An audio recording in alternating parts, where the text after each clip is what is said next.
do tomorrow, do tomorrow. This may be a common joke among college students, but it is actually a reality. According to psychologist Pierce Steele, 80 to 95% of college students procrastinate. An empty computer lab during the day is not a rare sight. As finals week is quickly approaching, a full library later in the night is the standard. Most students are cramming to submit those last assignments that are due before classes end this week. ETSU senior Lindsay Muller is one of those students. Many reasons, but I think number one is I feel like I have more time right before the deadline, or I'm more likely to put everything as one thought if I put it towards the end of the deadline. So like if I'm writing a 4-page paper, I wait until the day before in order to, get all thoughts on one page. However, ETSU sophomore Megan Moran does not feel the same way as Muller does. She has a different outlook. School, if I do procrastinate, I get very anxious. Just with impending things to do. I guess if something were to go wrong, I've just noticed that a lot of times things can come up and I don't want to be like last minute with those. So if I have to turn an assignment in and then something doesn't go right, if I have several days, then I kind of have a buffer, I suppose. So, okay.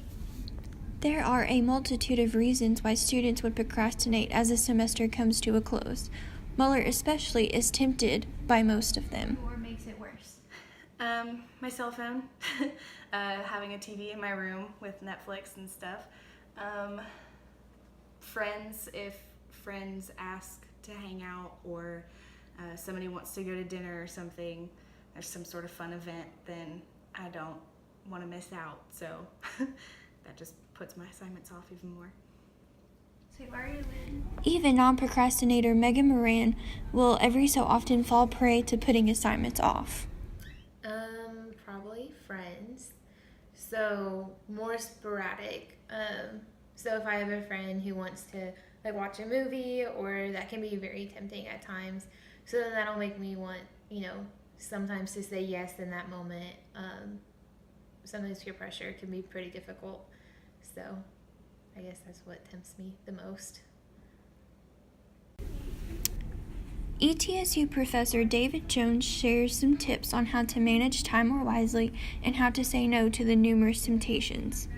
I think if students really struggle with it, I think that setting like an egg timer even, and be like, okay, I'm going to try to work on this paper for 1 hour a day for 5 days. I'm going to set this timer. If you're really struggling with it, and then after it's over, I'm going to let myself do something I want for an hour or whatever. And usually putting some sort of limit on it, there's some into it, helps. And I think I had to do that for myself at times in my life. And you find eventually the momentum gets started. You start moving on it. It's not as impossible as it seems. You overcome some anxiety. And then you may surpass the egg timer and be like, oh, I'm just going to finish this thing, or you don't dread it so much going to it the next time because you've made some momentum, right? Type up I'm thinking in terms of papers because that's what I teach. Now I can't really speak to like raw studying so much because it's not something I teach as much, but typing up your notes for a paper, right? Retyping literally getting some sort of palpable momentum is very important. As students pull all-nighters trying to cram for test or finish that last paper, it is important to remember that this fuss and rush could be avoided in the future. All you have to do is follow Dr. Jones's advice.